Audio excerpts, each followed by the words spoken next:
taking it in. No sooner would I begin to explain the merits of proof-of-stake versus proof-of-work blockchains than they would move on to the next question. I started to feel like they were testing me, not my knowledge so much as my scruples. Eventually, they edged into their real topic of concern: New Zealand or Alaska? Which region will be less impacted by the coming climate crisis? It only got worse from there. Which was the greater threat, climate change or biological warfare? How long should one plan to be able to survive with no outside help? Should a shelter have its own air supply? What is the likelihood of groundwater contamination? Finally, the CEO of a brokerage house explained that he had nearly completed building his own underground bunker system and asked, "How do I maintain authority over my security force after the event?" The event. That was their euphemism for the environmental collapse, social unrest, nuclear explosion, solar storm, unstoppable virus, or malicious computer hack that takes everything down. This single question occupied us for the rest of the hour. They knew armed guards would be required to protect their compounds from raiders as well as angry mobs. One had already secured a dozen Navy SEALs to make their way to his compound if he gave them the right cue. But how would he pay his guards once even his crypto was worthless? What would stop the guards from eventually choosing their own leader? The billionaires considered using special combination locks on the food supply that only they knew, or making guards wear disciplinary collars of some kind in return for their survival. Or maybe building robots to serve as guards and workers if that technology could be developed in time. I tried to reason with them. I made pro-social arguments for partnership and solidarity as the best approaches to our collective long-term challenges. The way to get your guards to exhibit loyalty in the future is to treat them like friends now, I explained.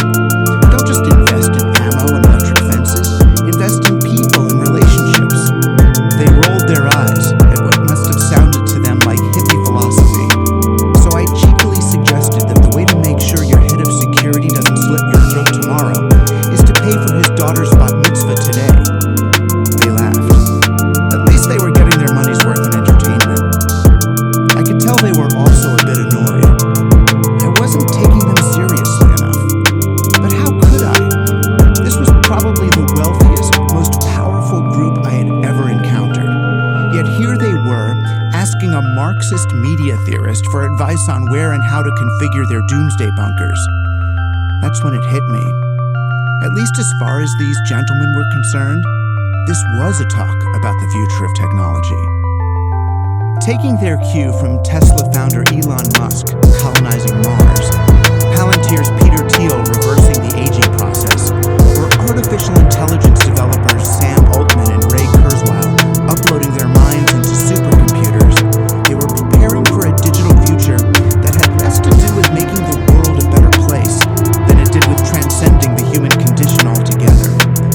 Their extreme wealth and privilege served only to make them obsessed with insulating themselves from the very real and present danger of climate change, rising sea levels, mass migrations, global pandemics, nativist panic, and resource depletion. For them, the future of technology is only about one thing: escape from the rest of us. These people once showered the world with madly optimistic business plans for how technology might benefit human society.